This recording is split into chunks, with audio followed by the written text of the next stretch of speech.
Now we'll take a visual journey around the hand-painted signs of corner stores, neighborhood bars, and other places around post-Katrina New Orleans with Anthony DelRosario.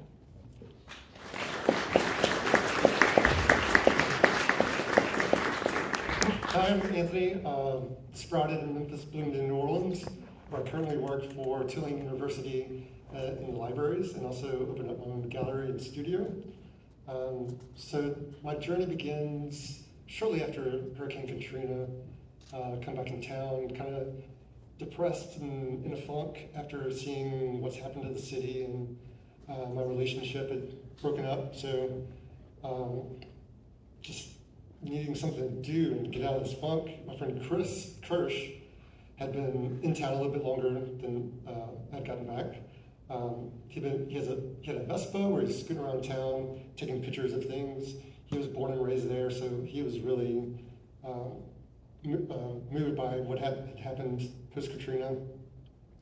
He was taking pictures. He had started a Flickr site, just documenting things. And he invited me to go along with him, but on bicycles instead of a Vespa. So we started biking around town, documenting things, doing our own art things. We started the can project, where we used smashed aluminum cans and made little people and put up on phone poles and whatnot. We went to Mardi Gras Indian parades, just trying to document the fragile, delicate cultural things that we thought might be lost in the future of New Orleans. So I started a Flickr site. Some of my early things that caught my eye were dog poop signs.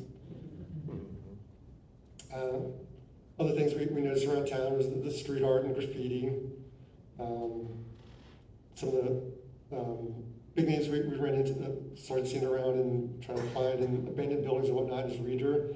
Some people here in the Northwest might be familiar with him: Reader, Booker, Bookman, Oye, so on. Also another person doing graffiti we fell in love with and just trying to find everything they did was Yugo Girl. But also saw the decay of what was going on in the city. These houses that were covered in cat's claw, or houses that are abandoned, or just buildings are just destroyed. So just trying to document everything that we saw. And then started seeing interesting hand-painted signs around town. This is one of the first ones that uploaded to Flickr. And would go to parts of the city where the bad flooding had really happened, and taking pictures of the signs and the flood lines. As you can see in the word cut meat, that's the flood line, which is about 6.5, 7 feet up off the ground. And started seeing other hand-painted signs and recognizing styles and whatnot. Some had this block lettering along with mixed with a script style. So started seeing that in various places and wondering, is that the same person? Just kept seeing it and trying to figure out who this was.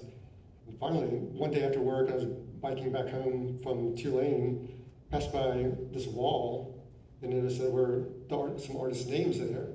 And there was also the styles that I had noticed, the black style mixed with the script. And now I've got something to go on to try to find out who this was. So I go around to the different corner stores, tire shops, bars, whatnot, and ask them if they knew Lester. And now that we had a name of this artist, we created a Flickr group called the Society to Preserve the Art of Lester Carey, or SPALK. So one day when I was biking around, I was off work, Good Friday morning, biking through the neighborhood where a lot of the Lester Carey signs were. I asked this fellow here who was sitting in front of one of the Lester signs, his name was June, and I asked him, do you know Lester Carey, where he might be? And, oh yeah, he's probably right across the street at the Keller Market. So I go walk over there, walk across the street, and lo and behold, Lester's in there. He has a milk crate with brushes and paints, and his bag said artist on it. So definitely had to be him, so I introduced myself. He invited me to to go on like a little walking tour that afternoon, so I called up my friend Chris. He biked over real quick and we did a little tour. So I stayed friends with Lester. At the time he was living on the street, unfortunately, so I just tried to bike by where he was, bring him food, money, whatever, help him get commission jobs here and there. But also I noticed some other styles around town, to take pictures of those and try to group them together. Later that year, in 2008, I applied for the Historic Preservation Program through the School of Architecture at Tulane. And in my application, had pictures of hand-painted signs, the Cat's Claw, our CAN project. That summer, I also took a printmaking class, and I did a dedication to Lester since I found him earlier that year. So I made some posters, prints for him, and T-shirts with him on it. The following spring, in one of my preservation classes, I did a paper on corner businesses, corner stores, neighborhood bars, etc., that had different local hand-painted signs on it. And while I was putting my paper together and inserting photos, and I just happened to enlarge this one and noticed that there was a name down in the very, very corner under the pull buoy, and it said by Pam. So at that point, there was another name I had to go on to seek out. And I also started going back and look at my older photos. So I noticed that the style was also on some of the city signage. So I did some research and found out that Pam is working for the city. So I just kept trying to track down her.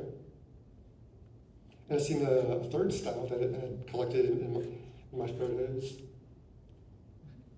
And this service station that I passed by while biking to work, I noticed the sign was being redone. As you notice here, the phone number is not complete yet, so that this was a new sign, and it looked like some of the styles that I'd seen. So I asked the guy that was working there if he knew the painter. He said, yeah, Tom, he lives a few blocks away over on, I think it was Willow Street. I passed by there, nobody was home, but I could tell that there were some paintings that he had done. The white script on the window was definitely some of the same style. So I keep passing by there, and one day, finally Tom was home, so I met him, befriended him. I'm still looking for Pam, but I track her down by going to one of the corner stores where one of her signs is, and asked the guy working at the counter if he happened to know who Pam was or any contact. And lo and behold, he had her business card. So I got in touch with Pam, met up, showed her my pictures. She showed me some of her pictures that she was able to salvage post-Katrina. Kept in touch. So she was still working for the city. This is at Gallery Hall, which was the old city hall, and where the city officials watched the Mardi Gras parades during carnival season. And she would, as a city sign painter, she was the one that decorated that. Here's some of her city signs in some of the city parking lots. And so at this time, I'm still in the preservation program at Tulane, and I'm working on a thesis and decided to do it on signage and whatnot. And I come across somebody doing the same thing in Las Vegas. His name is Jeffrey Ellis, and he had a website called Vegas Vernacular. And that kind of inspired me to come up with a brand or a name to kind of show what I'm doing. And I like that it was alliterative, so I still use the word vernacular, but I took off the ver and made it alliterative with New Orleans, also made it no vernacular. And these are a couple of signs that Miss Pam, the one with the curly cues and the stars, her trademark, painted, and Tom also painted. And I had Lester do one as well. And I had asked Lester if I could use one of his signs to make a screen print of some T-shirts and other things. I'd done that, and an owner at a local clothing store called Defend New Orleans asked if we could do a collaboration with Lester's style, Lester's hand-painted style. So we collaborated. and got with Lester and picked a couple of signs that he liked and created T-shirts, and the proceeds went to Lester. And later that year, one of the art teachers at Tulane brought the Sign Painters movie to be screened on campus. So that day, I met up at the sign painter, all my sign painter friends, and brought them to campus, and we watched the movie, had a good time. The following year, the local weekly newspaper, Gambit, did a cover story on them, on all three of them, and Lester was on the cover, and he was very tickled about that. Here's some shots of the Gambit photographer on the photo shoots with everybody. And all this time, I'm still documenting other hand-painted signs and collecting styles, and I tracked down some names. So these are Charles Otis. I haven't been able to actually meet him yet. Another one, all these were done by Kerry Williams, which he had signed and had his number, but when I tried calling, unfortunately the number wasn't working, so I never got in touch with him or her. Another style, mostly on like auto shops and car detail shops. Asked one person working in one of them, has got the name James Moore, but had no phone number, so still haven't tracked down that sign painter. And there was another style that originally I thought might have been Pam, but as I collected more and more photos of this and Pam's style, I could tell that it was slightly different, but this had no name to go on. Also that year, I did a picture kucha about biking around town, documenting signage, whatnot. And then later that year, I also decided I wanted to do liner cuts. So I've done a few small liner cuts. These are 8x10. I just want to document some of the interesting corner buildings, corner stores that were abandoned and empty. And two of these buildings have now since been demolished. The top one has been renovated. It is now a nice home. The following year, I met a couple of guys from Atlanta that were doing a book about New Orleans, about street art, graffiti, sign painting, other artists, musicians, whatnot. And they invited me to do a spread about Tom. So I did a short thing there.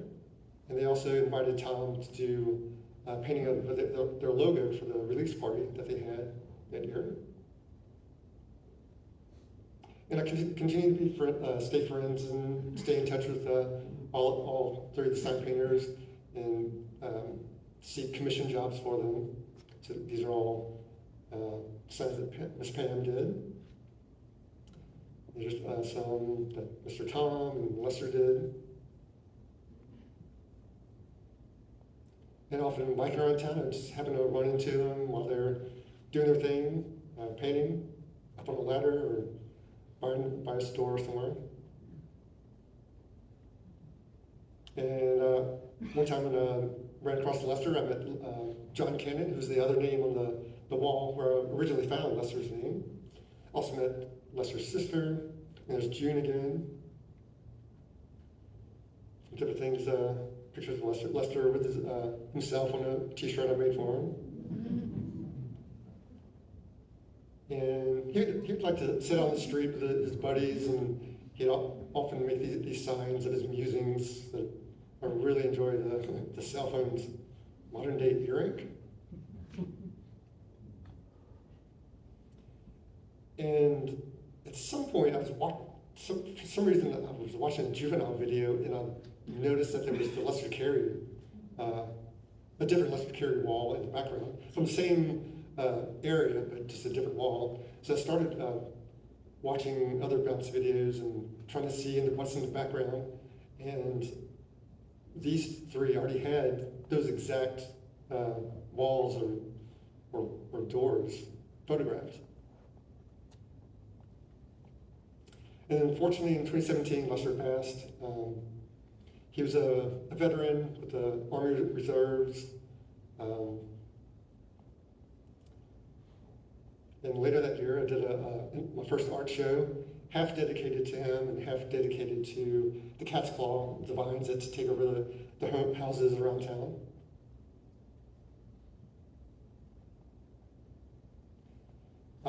In 2016, I started a design program at Tulane University, another program I was doing all this without tuition waiver. So one of the classes, we had a project to do a magazine cover, so I used that as the flyer for my art show. And then later in the summer, I took a web class and made a web page, so I was documenting the art show with that. The following year, I had another art show with civic things like sewer covers, manhole covers, and then signs that Pam had painted around town.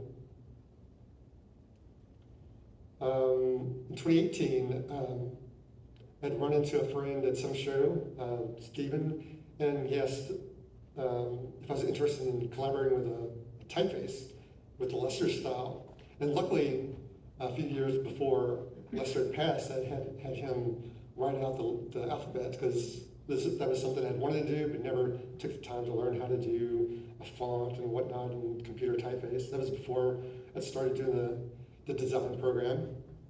But got with Stephen and created Lester's typeface. Then I did one for Miss Pam in a typography class. Then finally, recently, I did one for Tom's style. Miss Pam and Tom still being active, being filmed. For another class, I did a better webpage with the signs and vines. Then a couple summers ago, I wanted to go big on my liner cuts. The other ones were 8x10, and I decided I want to do some 18x24, like just go big. So I decided I wanted to do corner stores. I picked these 4 that had Lester signage on them as a tribute to him. So these are what came out. Each took about 20 hours or so to carve. Made some t-shirts, and down in the middle center, that's the Defend Corner Stores I had Lester paint for me before it had passed. It's the opening for the show. And early last year, well, I guess late 2022, I had some tent. So I'm a house owner of a double shotgun in New Orleans, and my last tenants were just horrible, a mess. And when they finally moved out, I was cleaning. Took me a few months to clean up after them and paint again, and decided I'm going to do something cool. Let's try to pop up and put up some of the photos I had framed already. And that went really well, so I decided to keep that open full time. So I work from home 2 days a week, so I get to work out of the gallery, and I do it on weekends as well. So I get to showcase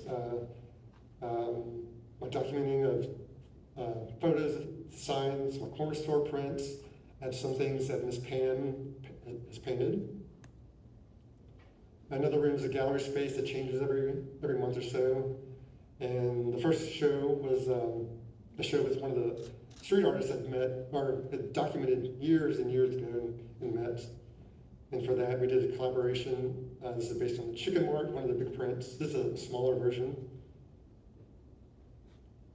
And here's Miss Pam's corner of her signs in the gallery. And she comes to the openings and closings of the art shows. We have opening and closing receptions. She'll set up a table and paint custom signs for people. And I was commissioned to do another corner store. Did that. And here's a couple of other corner stores I've been working on.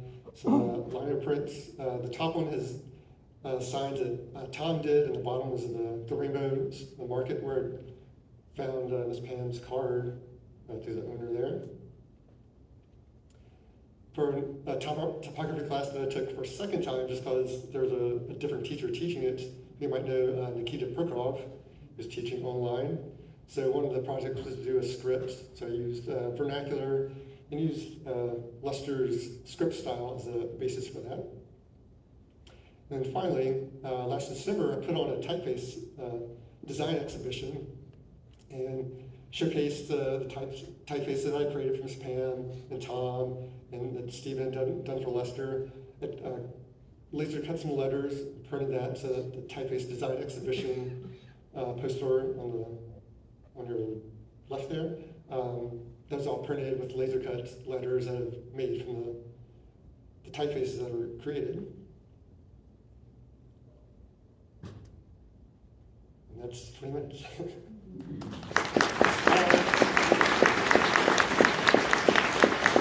I have some prints with me. So find me at the break and I'll give you a print or a sticker.